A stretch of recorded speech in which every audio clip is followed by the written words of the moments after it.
সড়কে যানবাহন নিয়ন্ত্রণে গতকাল কাজ শুরু করেছে ট্রাফিক পুলিশ। ধীরে ধীরে বাড়ছে তাদের সংখ্যা, ফিরছে গতি। নিয়ে আরও জানাতে নগরীর শাহবাগ থেকে যুক্ত হয়েছেন মেহেরিন অ্যানি।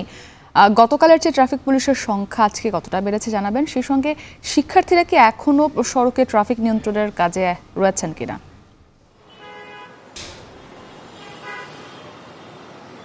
গতকাল সীমিত পরিসরে রাজধানীর বিভিন্ন গুরুত্বপূর্ণ পয়েন্টে ট্রাফিক পুলিশের যে কার্যক্রম শুরু হয়, তবে আজকে কিন্তু তার থেকে দেখা যাচ্ছে যে উপস্থিত অনেকটাই বেশি। আমি এখন আছি শাহবাগ মোড়ে, যেখানে আপনি দেখতে পাচ্ছেন যে আমার পেছনে এই মোড়টিতে এখন পুলিশ সার্জেন্ট সহ মোটামুটি 10 জন ট্রাফিক পুলিশ এই যানজট নিয়ন্ত্রণে এবং ট্রাফিক নিয়ন্ত্রণে কাজ করছে।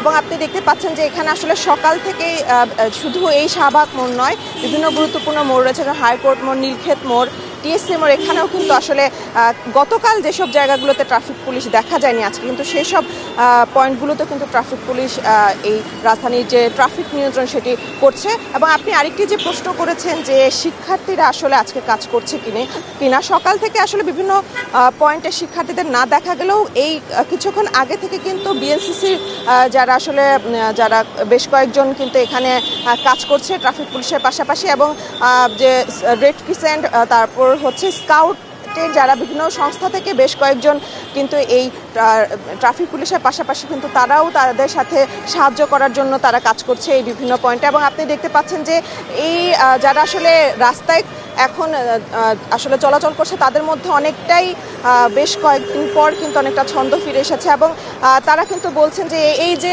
সরকার পতনের পরে বিভিন্ন মোড় কিন্তু ট্রাফিক পুলিশ শূন্য ছিল, যে কারণে তারা আসলে অনেকটা নিরাপত্তাহীনতায়ও ভুগেছে। তো সেই জায়গা থেকে কিন্তু রাজধানীর যে চিরচেনা রূপ সেটি কিন্তু ফিরতে শুরু করেছে। এবং আমি ট্রাফিক পুলিশের যারা এখানে দায়িত্বরত রয়েছে তাদের সাথে কথা বলেছি, তারা বলেছে যে গতকাল থেকে আজকে ট্রাফিক পুলিশের বিভিন্ন পয়েন্টে যে ট্রাফিক পুলিশগুলো কাজ করছে তাদের কিন্তু সংখ্যা বেড়েছে, এবং এটি কিন্তু এই সপ্তাহের মধ্যে আরও বাড়বে বলে তারা জানিয়েছেন। এবং এখন তারা এই মোড়ে যারা আসলে কাজ করছেন তারা জানিয়েছেন তাদের পাশাপাশি তাদেরকে সাহায্য করার জন্য বিএনসিসি, স্কাউট এবং রেড ক্রিসেন্ট থেকে বেশ কয়েকজন কিন্তু তাদের পাশাপাশি কিন্তু আসলে কাজ করছে। এবং আরেকটু বলে রাখি যে এই মোড়ে আসলে যারা কাজ করছেন তাদের যে আসলে একটি নিরাপত্তা যে বিষয় সেটি কিন্তু তারা অনেকটাই আসলে সেই সংখ্যা এখনও কাটিয়ে উঠতে পারেনি। এবং তারা বলেছে যে এই সপ্তাহের মধ্যেই এই সংখ্যা কাটিয়ে তারা আসলে এই যানজট ট্রাফিক নিয়ন্ত্রণে রাজধানীর যে চিরচেনা রূপ সেই চিরচেনা রূপে ফিরবে, এবং ট্রাফিক পুলিশও তারা তাদের যে